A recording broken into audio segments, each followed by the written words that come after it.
নমস্কার বন্ধুরা, সীমাজ রান্নাঘরে তোমাদের অনেক অনেক স্বাগত। আশা করি সবাই খুব ভালো আছো। দেখো, হালকা হালকা গরম প্রায় পড়েই এসেছে। তো এই হালকা হালকা গরমে আমাদের খাবারটাও একটু হালকা পাতলায় খাওয়া উচিত। আজ আমি সেই জন্য নিয়ে এসেছি হালকা পাতলা আলু দিয়ে খাসির মাংসের ঝোল।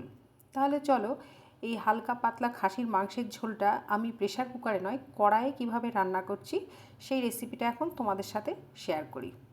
এবার তাহলে ঝটপট রান্নাটা শুরু করি, বেশি কথা না বলে। তাহলে চলো, রান্নাটা এবার আমি শুরু করছি। দেখো, প্রথমে আমি কড়াইয়ে নিয়ে নিচ্ছি সর্ষের তেল। আমি এখানে নিচ্ছি 4 চামচ বড় চামচের সর্ষের তেল। তোমরা চাইলে তেলের পরিমাণটা একটু কম বেশি করতেই পারো। এবার এর মধ্যে আমি দিয়ে দিচ্ছি কেটে রাখা আলু। যেহেতু বাঙালি মাংসের ঝোল আলু ছাড়া কখনো সম্পূর্ণ হয় না, তাই আমি এখানে আলুর ব্যবহার করছি। এই আলুটাকে আমি লাল লাল করে ভেজে নেব। আর ভাজার জন্য এই আলুর সঙ্গে আমি দিয়ে দেব হলুদ আর লবণ। দেখো, আমি দিয়ে দিলাম হাফ চামচের মতো হলুদ গুঁড়ো আর দিয়ে দিচ্ছি ছোটো চামচের হাফ চামচ লবণ। এবার এই হলুদ আর লবণটাকে আমি আলুর গায়ে খুব ভালো করে এইভাবে লাগিয়ে নিয়ে এটাকে ভাজবো, যতক্ষণ পর্যন্ত না এটা একদম সোনালি রঙের হচ্ছে। চলো, এটাকে তাহলে আমি ভাজতে শুরু করি। এটা 3 থেকে 4 মিনিট ভাজলেই হয়ে যাবে। দেখো, 3 থেকে 4 মিনিট মতন এটা আমি ভেজে নিয়েছি। এটা রেডি হয়ে গিয়েছে। এবার চলো, এটাকে আমি কড়াই থেকে উঠিয়ে নিই। আলুগুলো আমি তুলে নেওয়ার পর ওই তেলেই আমি এবার মাংসটাকে রান্না করব, এবং তার জন্য প্রথমে আমি দিয়ে দিচ্ছি একটা তেজপাতা। তেজপাতাটা হালকা ভাজা ভাজা হলে এর মধ্যে আমি দিয়ে দিচ্ছি পেঁয়াজ কুচি। এখানে আমি নিয়েছি 4টে বড় মাপের পেঁয়াজ, আর এই পেঁয়াজের মাপটা হচ্ছে 800 গ্রাম খাসির মাংসের জন্য। মাপটা তোমরা জেনে নিলে। এবার এই পেঁয়াজটাকে আমি হালকা বাদামি করে ভাজবো, আর এই ভাজার সময় আমি এর মধ্যে দিয়ে দেব একটু লবণ। এর আগের ভিডিওতেও তোমরা দেখেছো যে আমি মাংসের পেঁয়াজ ভাজার সময় তার সঙ্গে আমি একটু লবণ দিয়ে দিই। এতে কি হয়, পেঁয়াজটা খুব তাড়াতাড়ি নরম হয়ে যায়। দেখো, পেঁয়াজটা অনেকটা নরম হয়ে গিয়েছে এবং এর কালারটাও চেঞ্জ হয়ে গিয়েছে। এবার এর মধ্যে আমি দিয়ে দেব মাংসটা।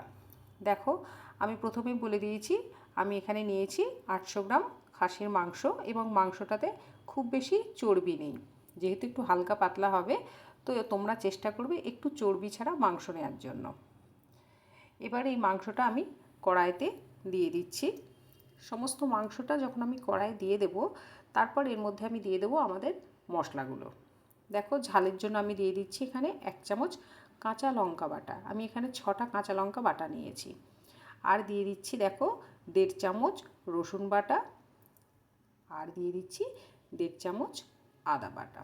যেহেতু খাসির মাংস, একটু তোমার রসুন এবং আদার পরিমাণটা বেশি হলে এর গন্ধটা আসে না। আর এরপর এর মধ্যে আমি দিয়ে দিচ্ছি জিরে গুঁড়ো। এখানে আমি ব্যবহার করছি 1.5 চামচ জিরে গুঁড়ো। তার সঙ্গে আমি দিয়ে দেব 2 চামচ ধনে গুঁড়ো। এই সমস্ত গুঁড়ো মশলাগুলো দেওয়ার পর এর মধ্যে আমি দিয়ে দেব ঝালের জন্য লঙ্কা গুঁড়ো তো দেবই, আর রঙের জন্য দেবো একটু কাশ্মীরি লঙ্কা গুঁড়ো। প্রথমে আমি দিয়ে দিলাম এখানে দেখো বড় চামচের 1 চামচ কাশ্মীরি লঙ্কা গুঁড়ো দিয়ে দিচ্ছি।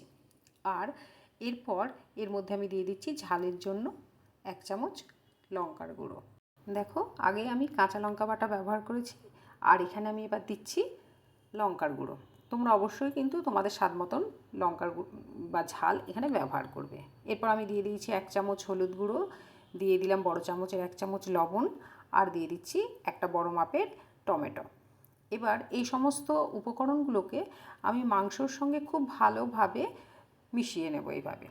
এইভাবে সমস্ত উপকরণগুলো যখন মাংসর সাথে খুব ভালোভাবে মিশে যাবে, দেখো এটা আমি ভালো করে মিশিয়ে নিয়েছি। এবার এটাকে আমি ঢাকা দিয়ে কষিয়ে নেব। এই কষানো কাজটা কিন্তু খুব ধৈর্য ধরে করবে। দেখো, এই মাংসটাকে আমি 20 মিনিট মতন কষিয়ে নিয়েছি, এবং মাঝে মাঝে আমি ঢাকনা তুলে একটু এটাকে নাড়িয়ে নিয়েছি। দেখতে পাচ্ছ কত সুন্দর কষানো হয়েছে এটা, আর পেঁয়াজগুলো একদম পুরো গলে গিয়েছে, আর সাইড দিয়ে দেখো তেল ছেড়ে এসেছে। এবার এর মধ্যে আমি দিয়ে দেবো আমাদের যে আলুগুলো আমরা ভেজে তুলে রেখেছিলাম, সেই আলুগুলো এবার আমি এর মধ্যে দিয়ে দিচ্ছি। এই আলুগুলো দেওয়ার পর এর মধ্যে আমি এবার দিয়ে দেব ছোটো চামচের হাফ চামচ গরম মশলা গুঁড়ো। আমি এখানে গরম মশলা গুঁড়োটা হাফ চামচ ব্যবহার করছি। এই গরম মশলা গুঁড়ো দেওয়ার পর এটাকে আমি আবারও খুব ভালো করে মিনিট খানিক মতন এইভাবে নাড়িয়ে নেব বা কষিয়ে নেব। এইভাবে এটাকে মিনিট খানিক মতন কষিয়ে নেওয়ার পর এর মধ্যে আমি দিয়ে দেব গরম জল। তোমরা জানো যে মাংস রান্না করতে গেলে গরম জল ব্যবহার করলে এটা স্বাদের জন্য খুব ভালো এবং মাংসটা সিদ্ধ হতেও সাহায্য করে। দেখো আমি এখানে দিয়ে দিয়েছি গরম জল। যেহেতু আমি বলেছি একটা হালকা পাতলা ঝোল হবে, তাই এখানে একটু জলের পরিমাণটা একটু বেশি দিতে হবে। আমি এখানে 1.5 গ্লাস জল ব্যবহার করেছি। আর রান্নাটা যেহেতু পুরোটাই কড়াইয়ে হবে, তো সেই জন্য আমাকে একটু জলের পরিমাণটা এখানে বেশি ব্যবহার করতে হচ্ছে, যেহেতু মাংসটা সিদ্ধ হতে একটু সময় নেবে। এবার চলো এটাকে ঢাকা দিয়ে আমি সিদ্ধ হতে দিই। এটাকে কমপক্ষে ঢাকা দিয়ে তোমাদের 20 থেকে 25 মিনিট রাখতে হবে। মাঝে মাঝে একবার ঢাকনা তুলে দেখে নেবে এটা কতটা সিদ্ধ হলো। দেখো রান্নাটা প্রায় আমার কমপ্লিট হতে 1 ঘন্টা 15 মিনিট মতন তো লেগেই গিয়েছে এবং আমাদের মাংসটাও সিদ্ধ হয়ে গিয়েছে, আলুটাও সিদ্ধ হয়ে গিয়েছে। এবার গ্যাসটা বন্ধ করে চলো এটাকে নামিয়ে নিই। দেখো রেডি হয়ে গেল আমাদের খাসির মাংসের ঝোল। তোমরাও এইভাবে বাড়িতে বানাবে আর বানিয়ে খেয়ে কিন্তু অবশ্যই আমাকে জানাবে কেমন লাগলো। আমার রান্না ভালো লাগলে লাইক, শেয়ার আর সাবস্ক্রাইব করতে কিন্তু একদম ভুলবে না। সবাই খুব ভালো থেকো। আজ তাহলে রাখছি।